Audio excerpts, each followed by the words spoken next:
Hey guys, this is Luna and happy cozy season. I mean, it's September, but I'm so happy that it's September. I can't wait for October, Halloween, and all the games we're gonna play on the channel. But today, we're talking about something that I've did speak about in the past, and I've done charities, and it's always been September. September is Blood Cancer Awareness Month. And if you guys don't know, I had Hodgkin's lymphoma, which is a type of blood cancer. And it's very, very popular among young people, unfortunately. My story started when I was 21, and I used to do volunteer work. If you do volunteer work and you work with the healthcare system, you always have to get some routine checkups, and I was seeing the doctor they had at the time. It's usually like once or twice a year that you have to do them, just to let them know that you're healthy, basically. And so it wasn't like too long before I had that one. So it all happened in a span, I want to say, of a year maybe. The GP that I was seeing, the day that I got, I got a little preoccupied about what I was having, was the organization GP. So it wasn't my GP. So he basically just did a heart checkup, and he found out that my heart rate was super high, and he started asking me all these strange questions like do you do sports, or have you been running, or do you smoke, do you drink coffee, or how much alcohol do you drink? And I said at the time I didn't drink coffee, and I do drink alcohol, but it's not nothing like bad. I have the odd beers. You see me on stream. I don't hide it. I do drink, but I don't have a problem. And I don't smoke because my sister and my dad always smoked, and I never liked it. I always had it under my nose, and it was not a good smell. So yeah, he asked me if I did drugs as well, which was, I never had gotten that question ever. And he even asked my parents because he thought I was probably lying. And my parents were like, "No, trust me, she doesn't do drugs." And I mean, I didn't even like, I don't. I was saying to my dad because I didn't have much of a social life, and I never really did, even in my past, because I'm a very introverted person and I don't like people. I don't like socializing. No one was getting me into drugs or stuff like that. Yeah, all I was doing at the time of my life was trying to find a job, like you always used to do over in Italy, because Southern Europe has a really bad problem with employment. And then I was trying to get my driving license because I was 21. I never had the money, and to get your driving license in some parts of Italy, it's over a K, 1K. So I never had the money to do it. And so I had no symptoms, and the only one that I truly had was I was feeling fatigued. I was feeling very fatigued. It was around Christmas time. We were putting decorations up, and my mom had a really tiny tree you put on a shelf, and she noticed that how tired I was after putting up a small tree, and she were even like, how are you out of breath by putting a small tree up? And at the time I was also going to a few courses to add to my resume, so I was active. I was an active person, but I would feel tired easily. So it wasn't normal, obviously, in a doctor's eye or perspective, or my mom's, who was a carer. She always worked in care homes. It just wasn't normal. So doctor suggested, the same day that he checked my heartbeat, suggested for me to go to the ER. And we rushed, and they got me in. They obviously found the high heartbeat that I had. And they couldn't really put a finger on what I had. So I was surrounded by young doctors and nurses who Unfortunately for them, it wasn't their fault. They couldn't figure out what I was having. Oh, they only let me go with a few anxiety pills because they were like, are you feeling anxious?" And I was like, "Well, not more than usual. I guess, but you're making me feel worse now because you don't know what I have." And I did other. I spent a good few hours in the hospital that night with my mom and my dad waiting outside. And I even had a heart checkup to see if there were anything wrong with my heart, and nothing was there. All goodies. And I got dismissed, and we kind of felt defeat. My mom was worried. My mom was carrying me through, a wheelchair, and it felt very weird. It just all happened very fast. Eventually, the doctor that I saw that suggested for me to go to the ER, bless him, he was really cool. Well, we did mention about my lymph nodes on my neck, on one side of my neck, and they were massive, and we didn't know what it could have been. We didn't know if I got stung by something either. That's what I thought I had, to be fair.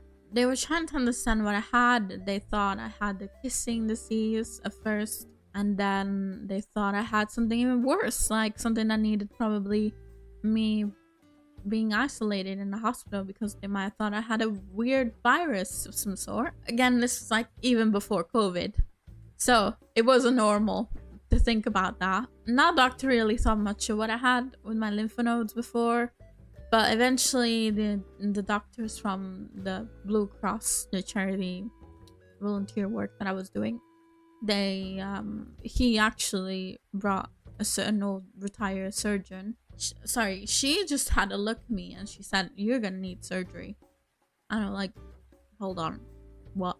The doctor saw me, had a scan of my neck, obviously saw the lymph nodes being bigger than they should have been, and he basically told me face to face, "Are you okay to come on Monday for a surgery?" Because I think even at the time he already thought what I had and wanted to get it done fast. So I even said Monday, and he was like, "Why, do you have plans?" I even remember the joke, and I was like, "No, but it's really rushed." Bear in mind, all this happened with me in tears, so it wasn't a good look. I spent a whole day at the hospital, and this was like after Christmas time, so it was like the 3rd of January or something. If everything was very quick, everything was happening very fast, and I saw 2 surgeons, and the young surgeon was the guy who operated on me and on my neck.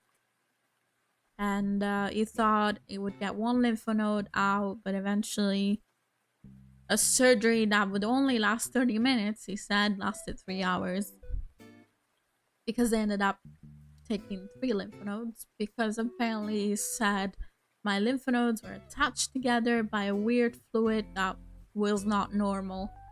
And so I think if he would have just taken the 1, it would have caused more problems than solving them. So he took a bunch of them. So he took 3, and I had to wait a whole month for them to go through, going through the sample and analyzing. And I waited until the end of January, and the surgery room was like very isolated, very naked room, nothing really special in it. It did feel like a new world, like strange world. Very not scary, just weird. The only thing I could listen to during I think they had something in the background, but I can only listen to my heartbeat really, because my head was on it. I think because I was nervous, my heartbeat would get nervous. My heart rate would go higher, and so I would get more nervous. And we're only under a partial anesthesia at first, and then I think, from what I remember, because I don't remember the whole surgery, they probably put me on a complete anesthesia because they knew it was gonna be longer. It was gonna take longer than just 30 minutes. So during that month, it was a time where if I ever were religious, I think it would have been the time where I'd be like, I don't believe in God anymore or any entity that's like taking care of me, because the only person taking care of me now is me and my mom and my dad.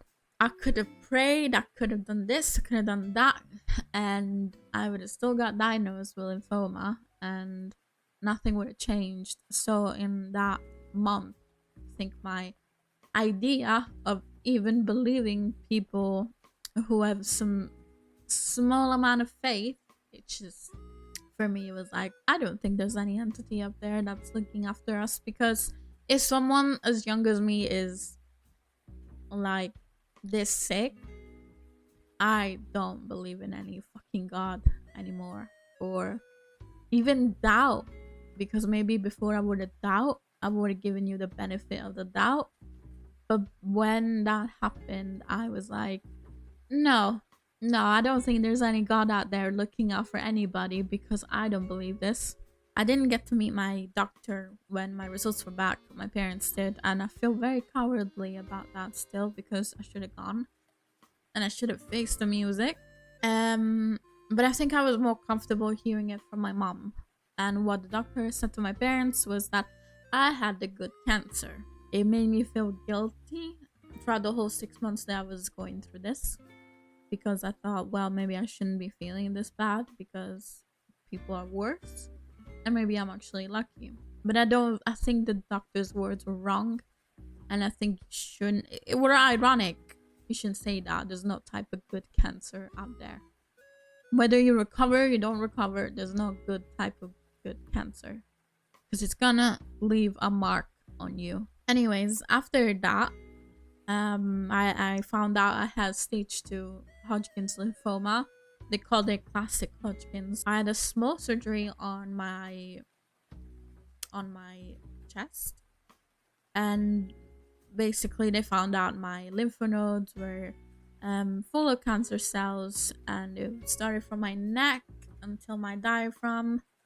And so I put the device on my chest, and in Italy we call it port, and it's a device that helps get the chemo cocktail get through your bloodstream faster. So that's what I had, and I had it for a year, maybe. I'm not too sure, but I did get it out before I came here to the UK, so I didn't have to mess around with it. So I started chemo not long after seeing hematology, and unfortunately I lived in a small town, so I was going back and forth for my MRIs, for my chemo sessions. So that were the only money I really spent, because in Italy healthcare is free, and I, at the time, I didn't work, so my prescription were free as well. I'd been put on some, well, I didn't answer well to the chemo cocktail, and my doctor gave me these pills that would help me with my stomach, and I had to take them 5 days. Well, first I stick them 7 days, so continuous. And then, because they had a bad effects on me, they would make my skin rash. You put it from 7 days to 5 days a week. I think I was allergic on whatever were inside, so you just put the dose down. Chemo was difficult. I think chemo was the most difficult part. It had ups and downs. The day after, you would feel like Hulk. You'd have all this energy. You would do everything. You didn't feel any pain. And then second day after chemo, I would completely crash down. My mouth would be sore. I wouldn't be able to eat, and food started tasting differently. And basically, just I wanted to die after the whole, when I started doing chemo, because I was like, this is my life now. I did continue chemo for 6 months. I started in February. I even started before I had my chest surgery. But my doctor said, you need this device because you're young and you're gonna get your veins fucked if you don't get it. And during those months, every nurse, every doctor I had, they were really understanding. They were really nice people. In February I started, and in April my doctor said that the cancer already dissolved. So it didn't take long for me to heal myself. I had to continue it, and my doctor, from 4 chemo, basically medications that you mix in the IV, 4 he went down to 3.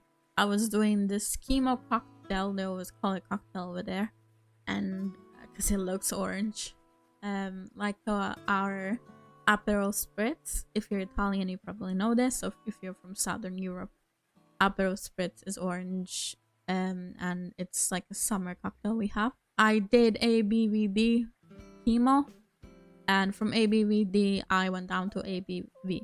Every letter stands for the name of the actual medication. I actually read something in a museum recently about the, oh god, which one was it now? I think it were something that comes with a flower, from a flower. I don't know if it was Vinblastine. Yeah, it is actually.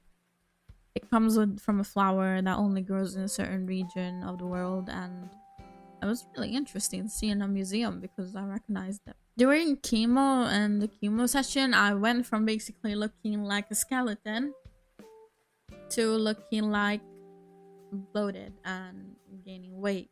I didn't feel better, even though I knew I was getting healed and I was getting better, but I lost my hair, and despite what everyone says, my hair already thin. So obviously I was gonna lose it, and I didn't believe anyone who said, "You're not gonna lose your hair, don't worry." I was like, oh, I know I'm gonna lose my hair, bitch. And I did. Anyways, I had a moon face because of chemo. July 10 was my last chemo session. Well, I was wearing wigs, but I was having fun with them at least. My mom didn't agree with it, but I was like, let me have fun with something. I couldn't really taste any food right, and to the point where I had to drink like a whole lemon to numb the pain of how sore my mouth were. I mean, I did suffer a lot more than I let on at the time. I was, every time I was in a hospital I was crying, but it made me stronger. And in the end, it's still hard to talk about it, don't get me wrong, but I don't make it a secret anymore that I had cancer. I'm not ashamed of it. You shouldn't be ashamed of it, of going through something. If you do have problems, please just go check yourself. You go through it, you talk about it, and you hope someone will see it and someone will listen to you. Someone will take something away. I used to read blogs and watch YouTube videos about this as well at the time. And I tried making this video before, but I were never happy on how it were. And I don't even know if this is gonna go out because I might change my mind. But it'll probably help someone feel less alone, just like it did to me. Like, I used to watch videos and be like, oh yeah, this person is fine.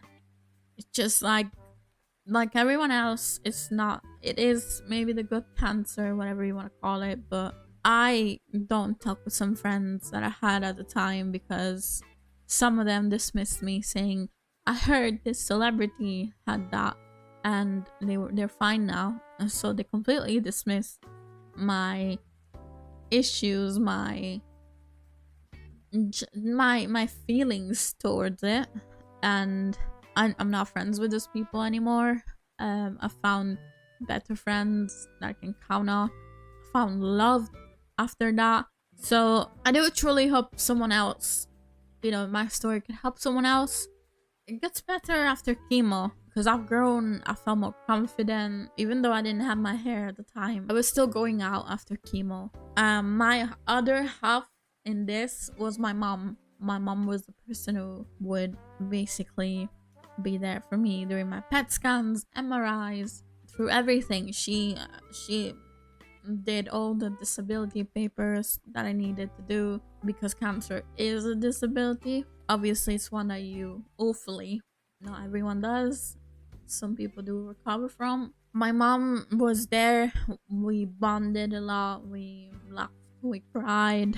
I'm 26 and I've gone through a lot. Yeah, but I hope whoever is listening don't dismiss your health problems. I did, and it wasn't good, and it got worse. So I hope this video taught you something, or you can get something away with it. I will be seeing you next time, and thank you for listening. I hope you can learn something from my story.